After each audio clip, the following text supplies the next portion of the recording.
of shy. Stop looking at me, Olga. You're making it worse. ¿Y puedes cambiar la música? Something, a different vibe. Probably like something else. Hola Mi Gente, we're back again, another episode of Raices NYC. And on this episode, we have... Well, my name is Denise. I'm a manager/owner here at Tequila Time Cafe. Can you tell us a little bit about the restaurant? What's the menu that you have? When was it open? So we opened about 9 years ago. We do Mexican food, and we try to do a little bit of everything. We also do pupusas, which I know is Salvadorian, but we put our little Mexican twist to it. Mexican cocktails, margaritas, pina colada, all the works. 9 years ago, that's really interesting. You've been in the business for so long. What made you go into the restaurant business? Did your family always have restaurants, or you just decided to do this on your own? Well, what made us get into the restaurant business, it was my mom. She wanted to bring her recipes from Mexico. We're from Puebla, and she's always had a passion for our culture, sharing our culture. And I think that's something that I resonate with a lot. That's why I'm trying to do a little bit more events, because Ridgewood and Bushwick is just getting so gentrified. So we're kind of trying to make a space where everyone feels safe, where everyone can express themselves, especially the people that grew up over here in Ridgewood, Bushwick. Oh wow, that's actually really nice. So throughout the years, you've seen the change, you've seen the different type of customers and all of that. But I also enjoyed the decoration that you have and the decor with the painting on the wall. Was it always like that, or since when what made you want to do everything how it is now? Like the murals, Well, specifically. it's a Mexican restaurant, Mexican theme. But we wanted people to come in here and get a glimpse of our culture. Dia de los Muertos, something that really resonates with us. Actually, one of the murals, the person that's pressing the tortillas is, I called her Tia Joaquin, which was my mom's great aunt who raised her. And she passed away a few years ago, so we made that in homage to her. And also her Tia Lola, which would be the one making the tortillas that raised her. So we kind of put a little bit of our culture in it and a little bit of our personal experiences into it. Okay, that's very nice. That's very sweet too. Also, entering to your dishes, with the pupusas. The pupusa. The pupusa de birria, yeah. Like, what made you think about that one? Because that was one of my favorites. Yeah. I mean, growing up, I've always loved pupusas ever since I was a little girl. I know it's not traditional Mexican food, but I wanted to bring our own spin to it. Like, how can we make it Mexican? How can we complement it? And I thought adding our Mexican twist to it, which would be the birria, was a really good idea, because birria goes very good with cheese, like quesadillas and stuff like that. And that's actually one of our top dishes. So that's basically what made me want to do that. Always add a fun little twist to it. Is that how you always think about when doing your menu? Like, when you're always trying to see what's different, how you can combine other, foods into, to your own way? Are you in charge of the menu, or is it your mom that thinks about it too? I think we're both kind of like a little bit in charge of it. I'm in charge of kind of like coming up with the ideas, and she's in charge of making it happen in the kitchen, because I'm definitely not a good cook, but I'm a good eater. Pause. Ooh, pause. Now, we're all good eaters over here. No, but yeah. I really wish we could have talked to your mom. Your mom is always so great, so warming. Like, she makes the place very inviting, and I think she definitely adds her touches here and there to the place. But would you say like most of the recipes are from her Tia Lola or Tia Joaquina? Yes, actually, Tia Lola was always in charge of making the pozole. She actually did that for a living, sold pozole and tamales. Oh. Yeah, so my mom was kind of raised on that, and she had so much left over sometimes, or she didn't want to make another dish, that they would find different ways to do that, like tacos, let's say using the meat that goes in the pozole and stuff like that.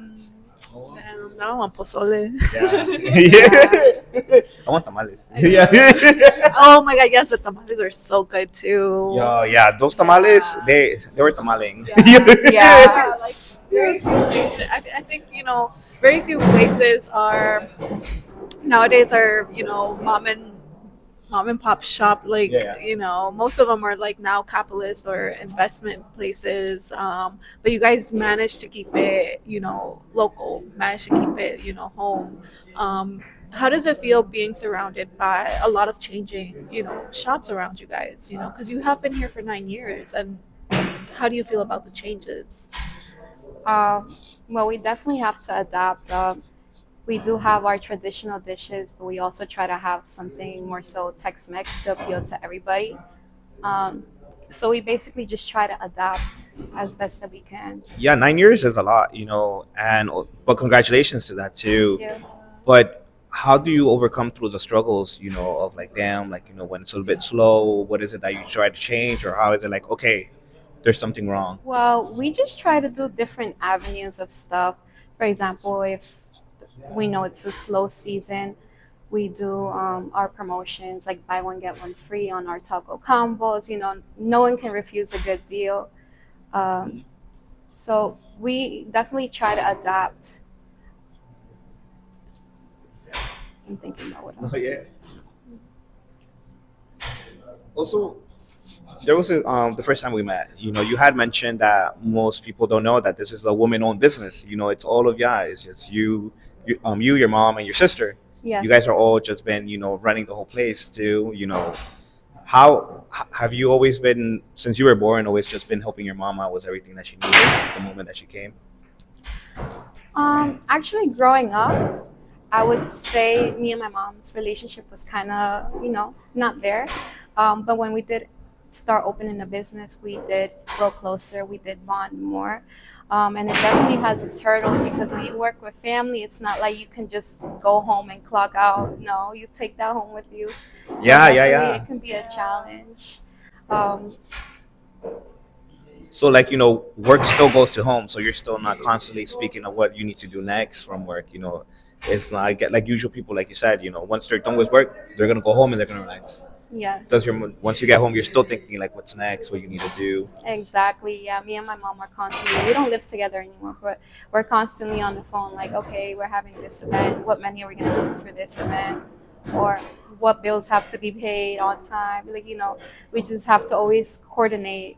Mhm. So it's definitely always a challenge, but we've learned to keep a really good balance. Was it hard in the beginning, balancing your own personal life with also your work life? Like you were taking it home because you also have your family. You have your own personal things. How is that you manage that also? I find that my boss, which is my mom, could be a little bit more forgiving. Like if my child is sick or I'm not feeling so well, thankfully she's always like, "Don't worry about it. I got you." So it has its perks as well. Very understanding boss, but it also has its moments as well because sometimes you can feel like all of the pressure is on you.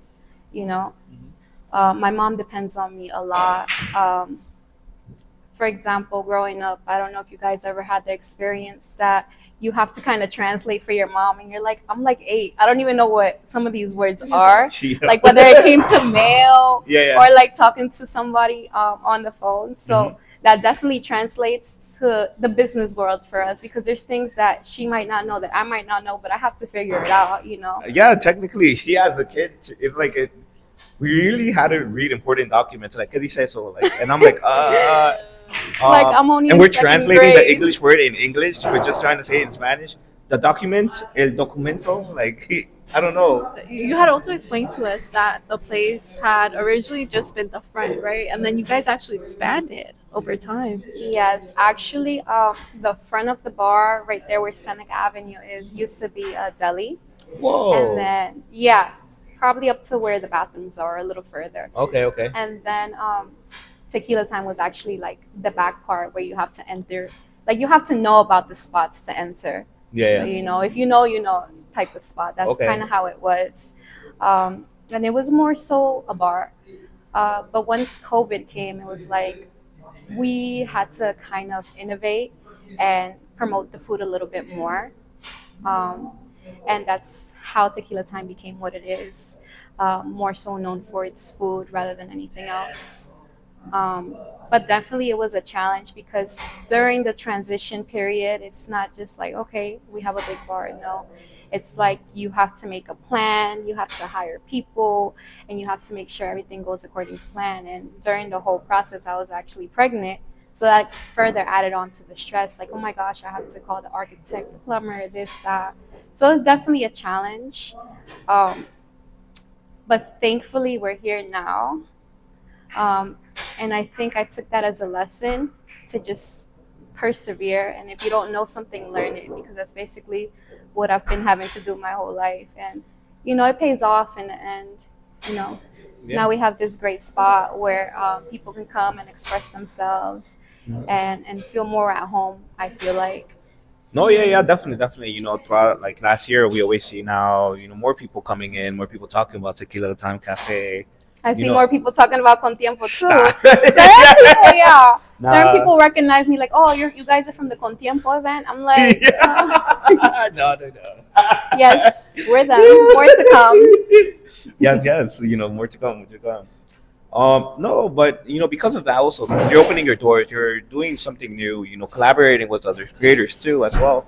I feel like that's what also making people want to come here. You're opening doors. You're most people don't do this. Most businesses are not open to doing collaboration like that. Of course. And again, you're showing, like you said, you're making it welcome for everyone. Mm-hmm. Yes, that's the plan. We actually do have a couple events coming up. We have Sentimientos with Con Tiempo. I just noticed that rhymes. Sentimientos Con Tiempo. I'm not a rapper. We're also doing the Valentine's Day event, February 12th. All women. Okay. No boys allowed. That's crazy. No con tiempo. Oh, damn. No, it's okay. It's I'll okay. make an exception. Yeah, I kind of a sister. Yeah, you're to be honest. You're one of the sisters. I have problems too. If I can chismear with you, that's it. You're the sister. Of course. Cheese me out all the time. Just give him some café de olla and a tamal, bro. I'll talk to Dave. Chatterbox. Chatterbox indeed. Now we're gonna go into our segment we like to call Spooky Scary Story Time. And do you have any spooky stories? Maybe in the shop, maybe at home. Paranormal activity. Yeah, I have a small story. It was from a long time ago, and to this day, my mom doesn't really fully believe me. Mm-hmm. So when I had to be about in 6th grade. My brother was 3 years younger than me. He used to be like a terremoto. He used to be one of those children, like he used to climb out the 2nd floor window to go hang out with his friends. Like it was crazy. Rebel. He's a little rebel. So one of the things he liked to do was he liked to throw stuff at people that were walking by from the 2nd floor. I don't know what it was. It was just hilarious to him. I would be like, Alexis, don't do that. Yeah. And he was just laughing. He didn't care. He would do it so often that they used to always complain to the lady in the 1st floor. Now, I'm just giving you guys some background. Allegedly. This is some background. So I'm just mentioning it because it ties into the story in the end.